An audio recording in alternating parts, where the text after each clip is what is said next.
On est ensemble jusqu'à 19h. On est de retour avec François Fournier et on parle dans quelques instants au directeur général de Renaissance, Éric Saint-Arnaud, de cette chaîne qui s'appelle Chaîne, cette chaîne asiatique qui rafle tout sur son passage. Mais avant toute chose, bonsoir François. Salut Rémi.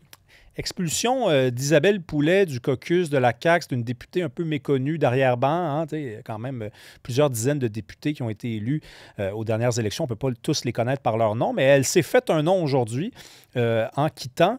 Et je me demande, moi, j'ai envie de t'entendre là-dessus, si François Legault sort gagnant dans les circonstances, dans la mesure où c'est lui qui la jette en dehors de son caucus. Ben, écoute, juste peut-être rappeler aux auditeurs, puis Rémi, je ne sais pas si tu avais si tu avais accroché là-dessus, mais depuis la dernière fois où on s'est parlé, c'est-à-dire la semaine passée, la CAQ a 2 députés de moins, là. Ouais. Donc, M. Carman, dans un premier temps, et maintenant Mme Poulet, dont on a appris un peu l'existence, je pense, sans lui manquer de respect, là, dans les derniers jours. Je pense que ce n'était pas une députée vedette, disons, Non. de la formation, mais de ce qu'on comprend, bon, elle se magasinait un poste de député dans une autre formation politique qui prétend lui avoir fermé la porte. Bon, après, ça reste une game politique plutôt bien jouée par Pablo Rodriguez dans les circonstances, si tel est le cas. Ça sera un de ses rares bons coups de cette rentrée parlementaire-là. Mais c'est sûr que François Legault, je pense, n'avait pas le choix. Mais en fait, lui, il doit envoyer un signal à un moment donné. C'est que là, il y a ces défections par-dessus défections. On est rendu à 9 départs depuis l'élection de 2022. De ma mémoire, c'est quand même un chiffre très élevé, là. Je ne me souviens pas quel autre gouvernement s'est rendu jusque-là. Donc, c'est comme un lent effritement. Et là, je pense qu'il n'y a pas le choix à un moment donné. Si lui s'en va pas, puis il a vraiment l'intention de rester là, il doit à un moment donné convoquer son caucus et dire là, s'il y en a d'autres qui ont l'intention de partir, la porte est là. Prenez-la maintenant ou vous restez, puis vous embarquez pour la suite de l'aventure. En même temps, François, écoute, mettons qu'il fait ça, là. Il fait ça demain, jeudi. Puis là, il dit rentrez, puis quand on sort de là, je veux que tous ceux qui ont l'intention de s'en aller, vous partiez en même temps. Et ça fait. Tu sais, on dit souvent enlever un plaster d'un coup ou l'enlever tranquillement. Je pense que dans ce cas-là très précis, il serait peut-être mieux de l'enlever tranquillement, le plaster, plutôt que de l'enlever d'un coup. Oui, sauf que là, si jamais tout le monde s'écrase devant lui et qui finalement lui donne sa confiance comme chef, ben là, ils sont un peu mal positionnés pour partir 2 semaines après. Tu sais. C'est vrai. C'est un peu mais ça commence à ressembler un peu au supplice de la goutte d'eau, comme je disais, cette affaire-là. Je pense que le leadership du premier ministre est affaibli et il y a un noyau. Les gens qui connaissent un peu la CAQ, il y a un noyau dur là, qui était autour de François Legault, qui est là un peu depuis le début. C'était qui ce noyau dur-là? Pierre Fitzgibbon, il est parti. Lionel Carman, il est parti. Éric Girard, assez marginalisé depuis les derniers budgets déficitaires. Il reste Christian Dubé, qui est au cœur de la tourmente en ce moment. Donc là, les carottes commencent à être cuites, j'ai envie de te dire. Ouais, il reste Christine Fréchette qui a plus été introduite dans le deuxième mandat, mais c'est une amie de longue date de François Legault. Elle n'a pas, en tout cas jusqu'à présent, montré le signe de quelque désaveu que ce soit, mais je mettrais l'accent sur Lionel Carman, moi, François, parce que c'était en comparaison aux autres, c'était un vrai ami de longue date de François Legault, des anciens voisins, des gens qui allaient au hockey ensemble. Hey, je veux t'entendre, avant qu'on parle de ce nouveau maire à New York, Zoran Mamdani, du Parti québécois qui, ça fait 2, 3 fois qu'ils sortent sur la place publique en disant, nous, là, en passant, on va recruter personne à la CAQ. Et quand on dit personne, là, on parle de personne chez les élus, puis personne dans le personnel politique. Ils sont sûrs de leur shot, hein? Bon, pour ce qui est du personnel politique, ça me paraît un pari sur Ils lequel l'ont dit, c'est ce que Pascal Bérubé a dit. Oui, oui, ça, je comprends, mais bon, il y a des messages qui restent dans les internets, hein, qui restent. Il y avait des gens aussi qui étaient au PQ qui disaient qu'ils n'iraient jamais à la CAQ et finalement sont allés. On nommera pas de nom, mais on sait de qui on parle. Donc, mais pour ce qui est des députés, honnêtement, je ne vois pas quel intérêt ils ont à aller chercher des gens qui sont politiquement brûlés, là. Donc, tu sais, il y aurait peut-être certaines personnes dont l'aura n'a pas encore parlé, comme un Jolin Barrette ou peut-être M. Roberge, mais bon, pour ce qui est des autres, je veux dire, quel intérêt tu as à essayer d'aller chercher des députés qui ont été éclaboussés par toutes sortes de scandale, puis tu sais, empêtrer dans sa clique ou ce genre de choses-là, je pense pas que c'est. Je pense que PSPP pose le bon geste. Si c'est lui qui. Si c'est une décision qui vient du chef, puis c'est pas juste M. Bérubé qui prend sur son aise de dire ça, je pense que c'est la bonne. Là. Je ne vois pas qu'est-ce qu'ils ont à gagner, honnêtement. Tu sais, si tu es le gouvernement en attente, tu veux incarner le changement, tu vas arriver avec des nouveaux visages, pas recycler des gens qui sont déjà là puis qui vont se faire débarquer. Là. Non, c'est vrai. Puis il y a des gens qui ont quand même encore une bonne réputation à la CAQ. Je pense notamment à Mathieu Lacombe, ministre de la Culture, qu'on a eu plus tôt cette semaine à l'émission.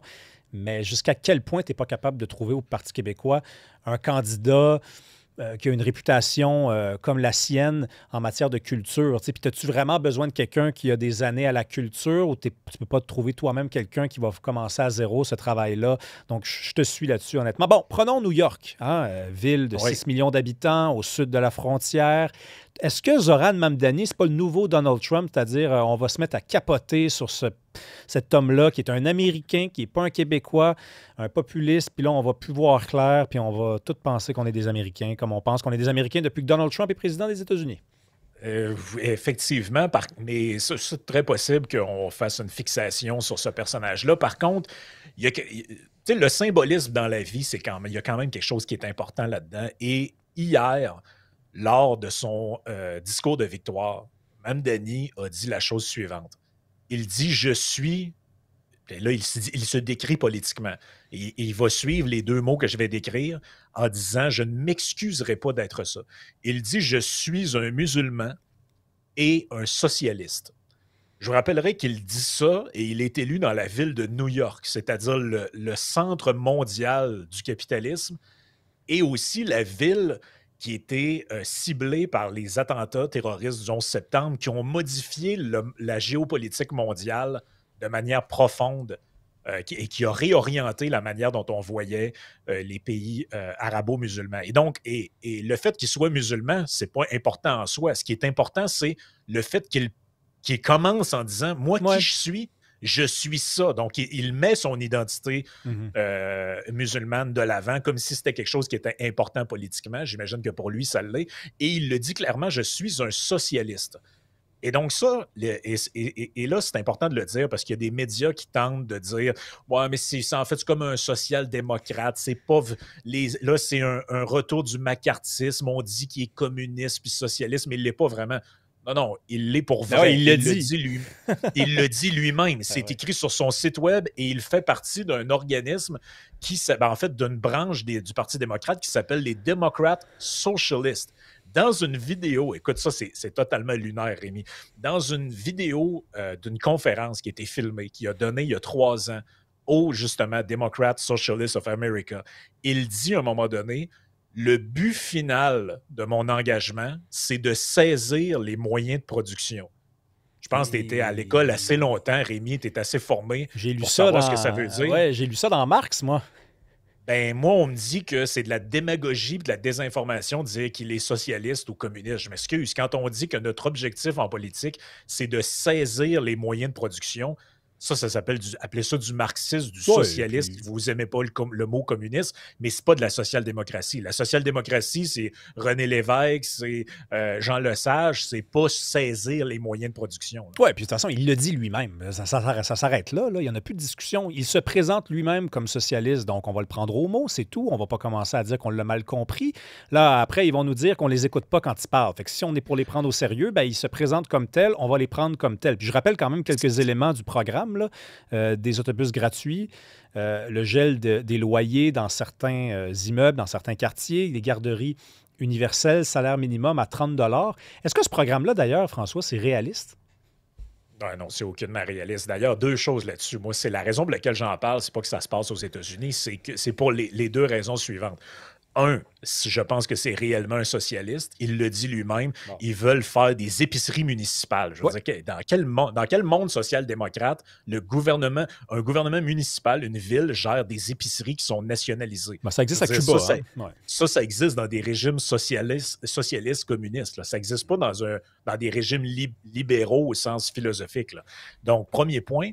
Deuxième point, ce que je disais par rapport à le fait qu'il s'identifie lui-même comme socialiste, je veux dire, on a des médias qui traite ou associe toutes sortes de monde à l'extrême droite depuis des années, alors que ces gens-là jamais arrivent et disent « Moi, par rapport à ça, je suis d'extrême droite. » Ils disent « Non, je suis conservateur, je suis libertarien, je suis nationaliste, identitaire. » Mais ils disent jamais « Je suis d'extrême droite. » Mais on ne se gêne pas pour prendre ces mots-là et dire droite radicale, extrême droite, extrémiste, fasciste. Par contre, lui arrive et il se dit « Je suis socialiste. » M'avez-vous compris? Je le dis, socialiste. C'est écrit sur mon site web, c'est écrit dans mes idées. Et là, on écrit un article, je lisais ce matin Radio-Canada, Agence France-Presse, le candidat de la gauche. Ah oui, de la gauche. Oui, non, oui. C'est pas la gauche, les amis. C'est un socialiste.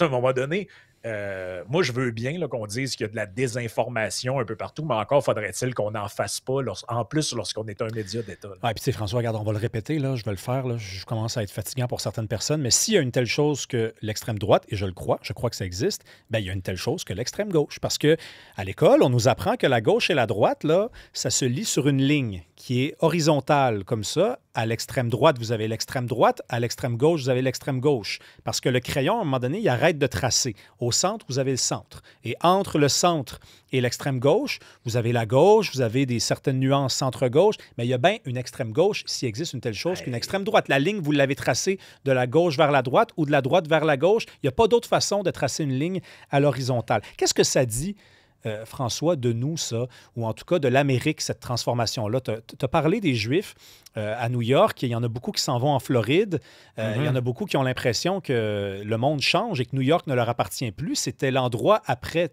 Israël où il y avait la plus grande concentration de Juifs dans le monde. Absolument. Et son discours très aligné. En fait, c'est la nouvelle. On peut dire que c'est pas gentil d'utiliser l'expression islamo-gauchiste, mais c'est la raison pour laquelle je parlais de son statement initial. Le gars commence en disant « Je suis musulman ». Toutes ses positions à l'international sont alignées sur une forme d'antisionisme, disons-le de même pour être poli, donc l'hostilité à l'égard d'Israël. Et ensuite, il dit « Je suis socialiste ».